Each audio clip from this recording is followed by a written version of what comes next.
Atos dos Apóstolos, capítulo 2. Eu vou ler uma parte do sermão pregado por Pedro no dia de Pentecostes.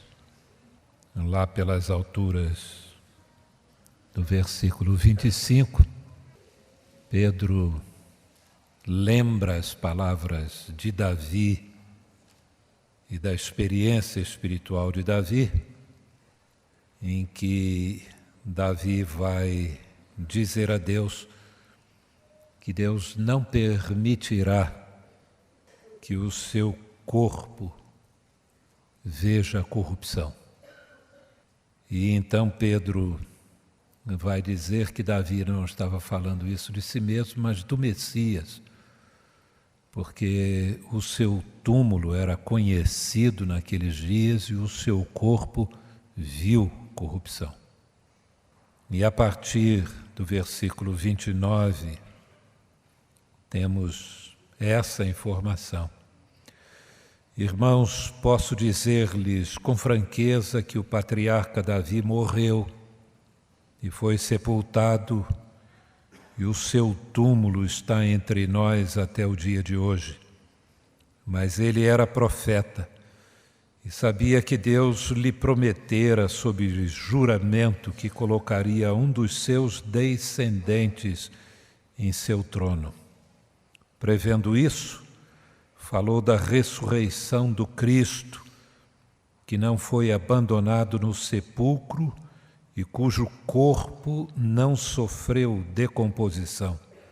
Deus ressuscitou este Jesus, e todos nós somos testemunhas desse fato. Exaltado à direita de Deus, ele recebeu do Pai o Espírito Santo prometido e derramou o que vocês agora veem e ouvem. Pois Davi não subiu aos céus, mas ele mesmo declarou: o Senhor disse ao meu Senhor: senta-te à minha direita, até que eu ponha os teus inimigos como estrado para os teus pés. Portanto, que todo Israel fique certo disto: este Jesus, a quem vocês crucificaram, Deus o fez Senhor e Cristo. Oremos. Ó Deus e Pai, nós te agradecemos a Tua palavra que acabou de ser lida e te pedimos dela compreensão e aplicação para a nossa vida. Em nome de Jesus. Amém. A primeira pregação da igreja não enfatizou a morte de Jesus, mas a sua ressurreição. Morrer na cruz não era fato incomum e Jesus Cristo estaria na mesma experiência de muitas outras pessoas. Mas dentre todos aqueles que tinham morrido na cruz, só ele tinha ressuscitado. E esta era a diferença. Hoje enfatizamos mais a morte de Jesus, porque enfatizamos o que ele realizou através de sua morte, que foi levar sobre si os nossos pecados e nos trazer o perdão de Deus e estender sobre nós a justificação da parte de Deus, ato através do qual Deus considera os nossos pecados como carregados, transferidos para Jesus Cristo e nos vê como se nunca tivéssemos pecado. É isso o significado da expressão ser justificado, ser considerado justo, como se nunca houvéssemos pecado antes em nossas vidas. A salvação é mais do que perdão, é esse ato justificador de Deus e a adoção na família de Deus como filhos de Deus. Hoje a gente entende isso melhor através da pregação da cruz do que através da pregação da ressurreição. Mas nos primórdios da fé cristã era a ressurreição que era pregada, porque a ressurreição era a afirmação da pessoa de Jesus como Senhor e Cristo. Cristo morreu pelos nossos pecados, ressuscitou dentre os mortos e ascendeu aos céus. É essa glorificação de Cristo que torna a sua ressuscitação em ressurreição. Se Jesus Cristo não tivesse ascendido aos céus, ele teria ressuscitado, mas seria um caso de ressuscitação.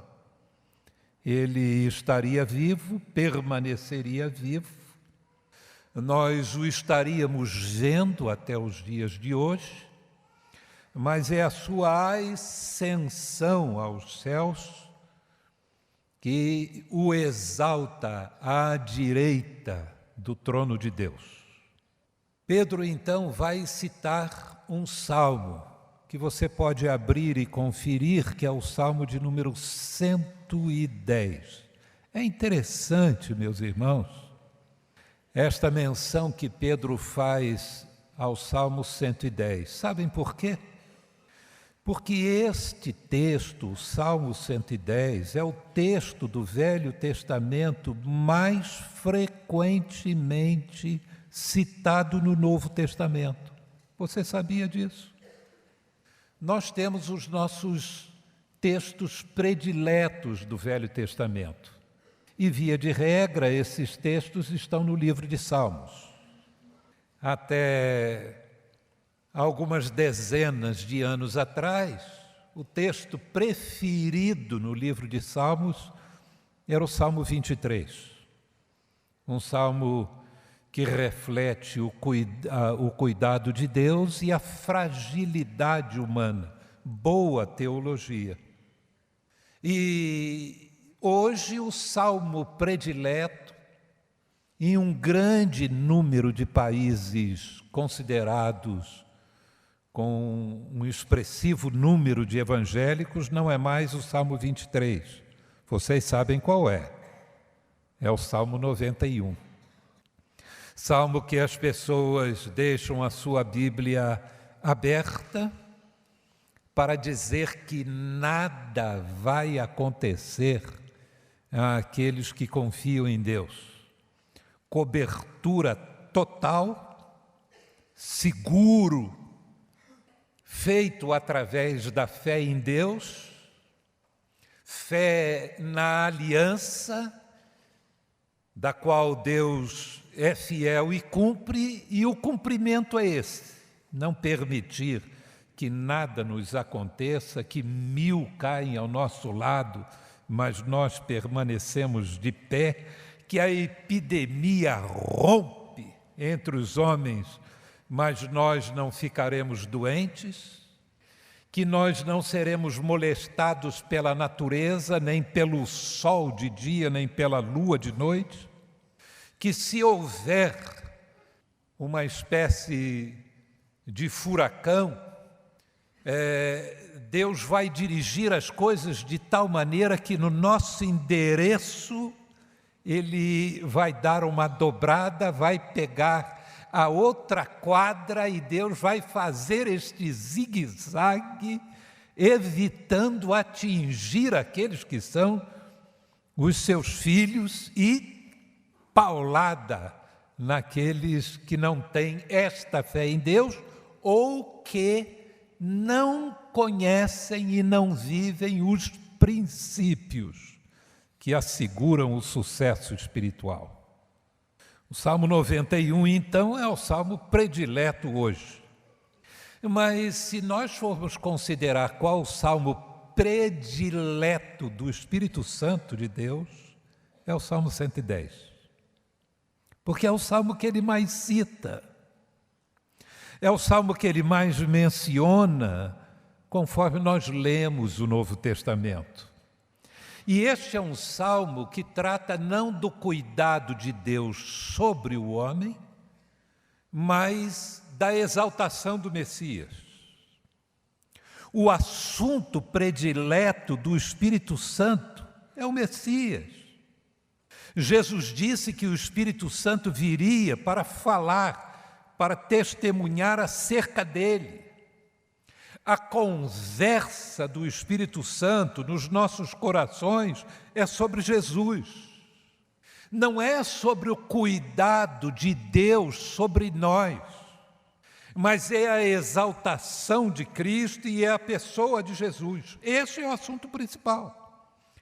Se você lê a Bíblia em Apocalipse, no capítulo 19, você vai encontrar que o espírito da profecia, a alma da profecia, o assunto, a razão de ser da profecia, da palavra de Deus, da revelação de Deus, é o Senhor Jesus Cristo. Qual é a dificuldade? Como é que esta inversão passou a ocorrer na igreja? Por que Jesus Cristo deixou de ser o assunto principal da igreja e o bem-estar e o sucesso humano passaram a ser o assunto principal e ocupar o primeiro lugar na agenda da pregação? Liguem a televisão, ouçam os sermões e vocês vão ver isso. É o sucesso humano, o bem-estar humano, e isso tudo pincelado com a fé em Deus. Mas a questão toda é essa questão do bem-estar, do sucesso humano e da vitória humana. Houve um católico chamado Chesterton, C.K. Chesterton. Ele foi um jornalista, o autor em inglês mais citado pelos autores evangélicos, e Chesterton foi simplesmente um fenômeno. No início do século passado, diante do avanço do iluminismo, em que Deus estava sendo colocado de lado, Chesterton advertiu a igreja e a cultura inglesa de que a descrença em Deus não levaria o ser humano a descrer de tudo, já que não cria em Deus. Mas, pelo contrário, a descrença em Deus levaria o ser humano a crer em tudo. Não crendo em Deus, o homem estaria aberto para crer em qualquer coisa. Nós vivemos numa cultura em que Deus foi colocado de lado. Mas aí o homem ficou aberto para crer em qualquer coisa. Desde cristais e incenso, energia positiva, aquela ideia de que vamos fazer uma corrente, quanto mais gente nessa corrente, mais a coisa funciona. Isso invadiu a igreja. Pastor, minha filha se recuperou. Um milagre. Mas sabe por quê, pastor? Tinha muita gente orando pela minha filha. É a ideia da corrente positiva, da corrente de fé. Quer dizer, quanto mais gente envolvida no processo, mais dessa energia espiritual é colocada em movimento e isso aciona as coisas espirituais de tal maneira que isso altera as coisas neste mundo. Há cerca de uns 20 anos atrás, mais ou menos, saiu um romance lá nos Estados Unidos, Este Mundo Tenebroso. Quem aqui leu isso? Um bom número. Este Mundo Tenebroso. E vendeu igual Coca-Cola. E muitos lares evangélicos com este mundo tenebroso, era assunto de conversas, mudou, em grande parte, a teologia dos crentes. Que esses romances funcionam mais para fazer a teologia popular do que a pregação. E a ideia central do livro é a seguinte: Os crentes fazem uma corrente positiva aqui na terra chamada oração. Quanto maior esta corrente, mais fortes e poderosos se tornam os anjos de Deus para realizarem os propósitos de Deus na terra. Se o culto aos demônios é maior do que as orações ao povo de Deus, os demônios ficam fortalecidos, os anjos ficam enfraquecidos e as trevas dominam sobre a terra. Se, por outro lado, tiver mais gente orando, mais fortes se tornam os anjos. Ora, meus irmãos, isso é uma grande besteira achar que os anjos de Deus têm o seu poder alterado pelas orações humanas e que o poder dos anjos não emana diretamente de Deus, e sim das orações humanas. E então vem não só as orações humanas, mas a descoberta de leis espirituais. Alguém já disse que o que acontece com a igreja hoje, com o mundo hoje, com nova era, está tudo dentro do mesmo bolo, que é o velho gnosticismo lá do primeiro século. O gnosticismo, que significa um conhecimento especial, vem da palavra gnose, do grego, que significa conhecimento especial. E o gnosticismo foi uma tendência que entrou na igreja de misturar misticismo, todo e qualquer tipo de pensamento religioso com a fé cristã.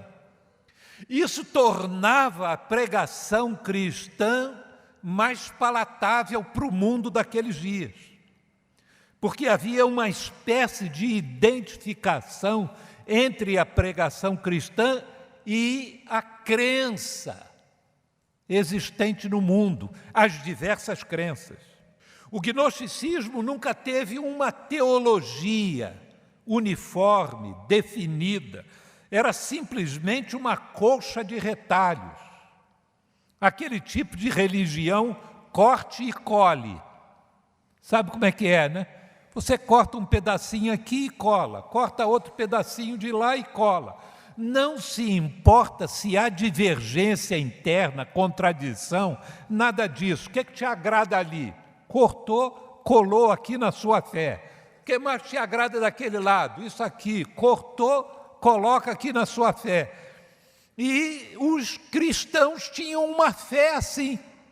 Essa foi a maior ameaça à igreja cristã.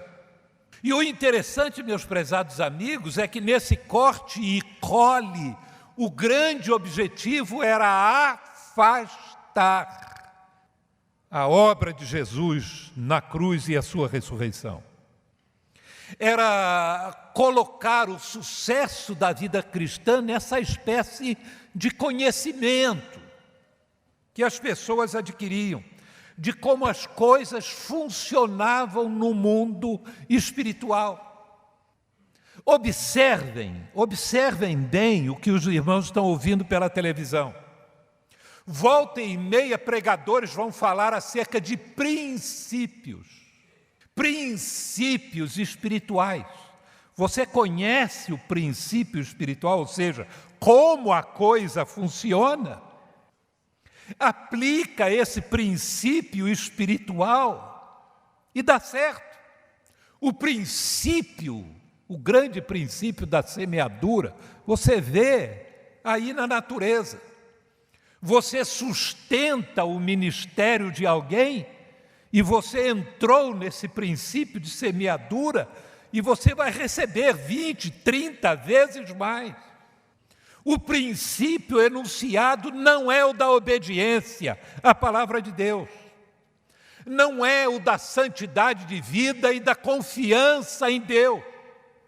É como se, a despeito de você viver uma vida meio torta, mas se você abraça o princípio e pratica o princípio, vai funcionar.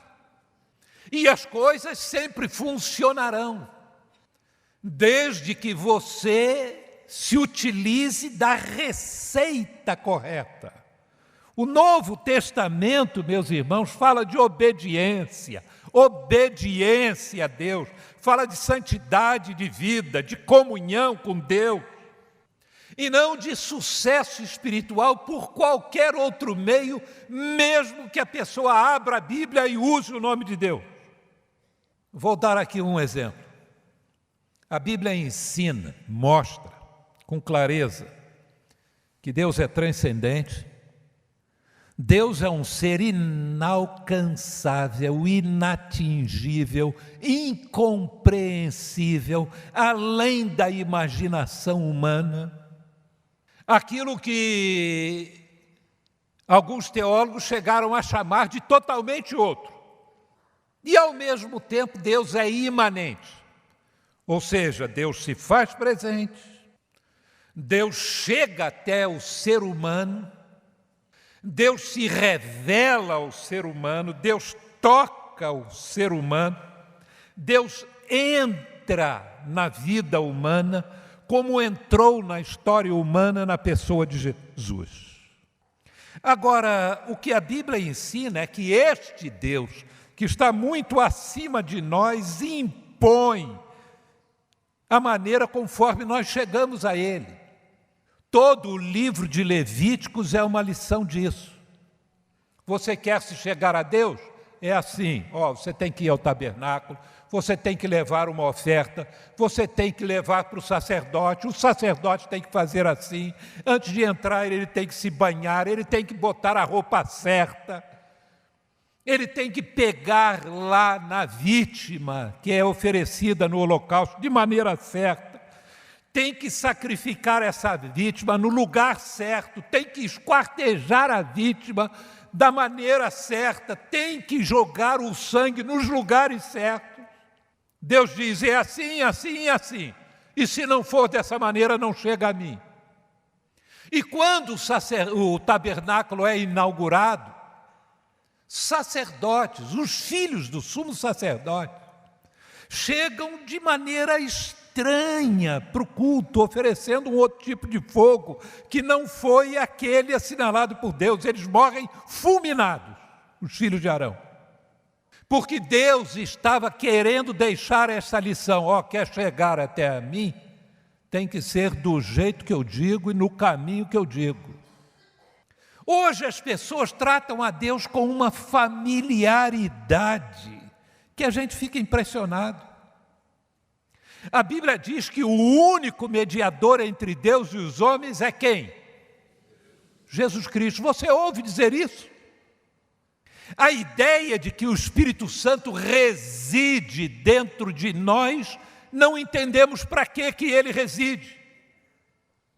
Que é revelar Cristo e nos transformar à semelhança de Cristo.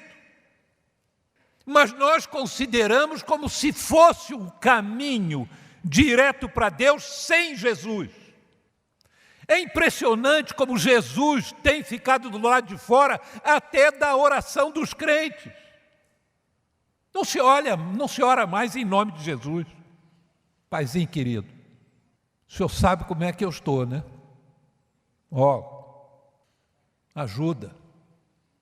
Olha, minha fé está no Senhor. Temos esse contato direto de primeiro grau.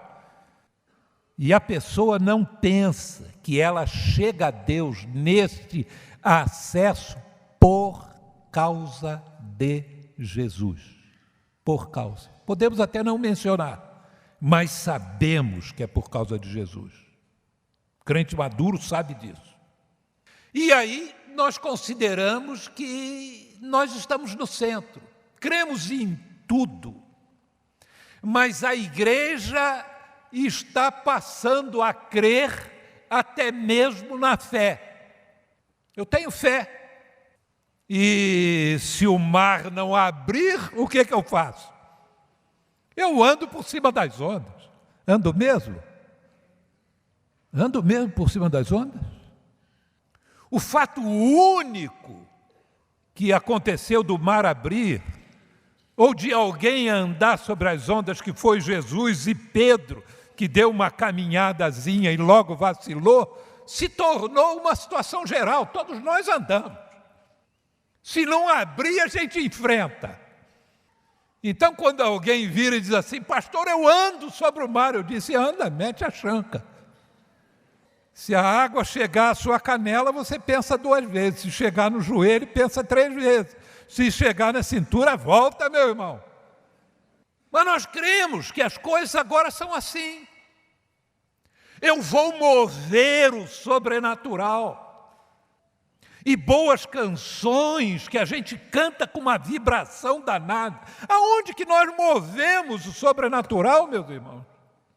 Mas isso vem dessa teologia de que nós percorremos os princípios, nós aplicamos a fórmula mágica, o eureka, e a coisa acontece. Isso é gnosticismo. Não é o ensino do Novo Testamento. O ensino do Novo Testamento é claro e simples: obediência a Deus, santidade de vida, comunhão com Deus e esperar em Deus, para o que der e vier. Mas agora não é simplesmente esperar em Deus. É esse ufanismo de triunfo. Era isso que o gnosticismo prometia às pessoas.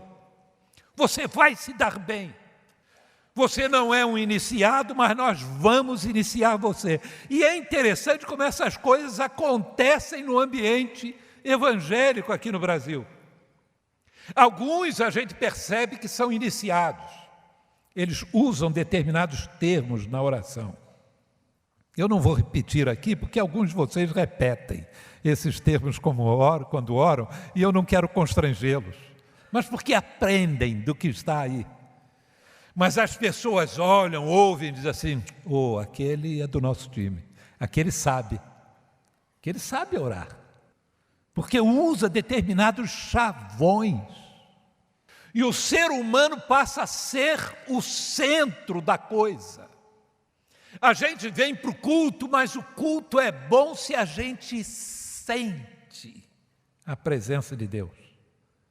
Então eu me torno o árbitro para mim mesmo da presença de Deus. A presença de Deus não é uma realidade por causa da promessa de Deus, da condescendência de Deus, da graça de Deus, do amor de Deus. A presença de Deus pode estar aqui ou não, o que vai decidir é se eu sinto. E aí, se eu vou na igreja e estou lá porque eu tenho um tributo de adoração, sabem o que é um tributo de adoração? Um imposto de adoração, uma exigência de Deus de ser adorado. E aí eu considero que a coisa não é nesses termos de Deus, é nos meus termos. Se eu não sinto nada, não teve culto. Eu fui na igreja, eu tenho ido na igreja esse último mês, mas eu entro e saio e não sinto nada. E daí? Quem foi que lhe disse que o culto é para você sentir alguma coisa? O culto é para Deus, não é para você. Deus se alegrou com o culto, você se prostrou diante dele, você disse para ele, Senhor, a minha alma está seca, mas eu creio que estás aqui. E estou cantando para o Senhor, e me prostro diante do Senhor. E fim de conversa. Mas não, Deus não é o centro é o ser humano. Então o culto se torna um culto não teológico, mas antropológico. E aí, na hora de organização do culto, pastores e ministros de música, principalmente ministros que têm responsabilidade de preparar a ordem do culto, passam um dobrado, não é, Eugênio? Porque o culto tem que ser do jeitão que o povo gosta. Se o pessoal quer ficar 40 minutos cantando de pé, não é, fazendo uma ginástica, não é? Para lá e para cá, Se não faz isso, não atrai gente. Tem que envolver as pessoas do culto. E aí não é Deus, é a receita para se fazer isso. O culto tem que ser assim, assim e assim. Se não for desse jeito, não tem jeito. Não agradou o pessoal, igreja vazia, porque as pessoas querem consumir do culto. Querem chegar na igreja e dizer, gostei do culto. Culto foi uma bênção. O salmo é um salmo que exalta Jesus Cristo.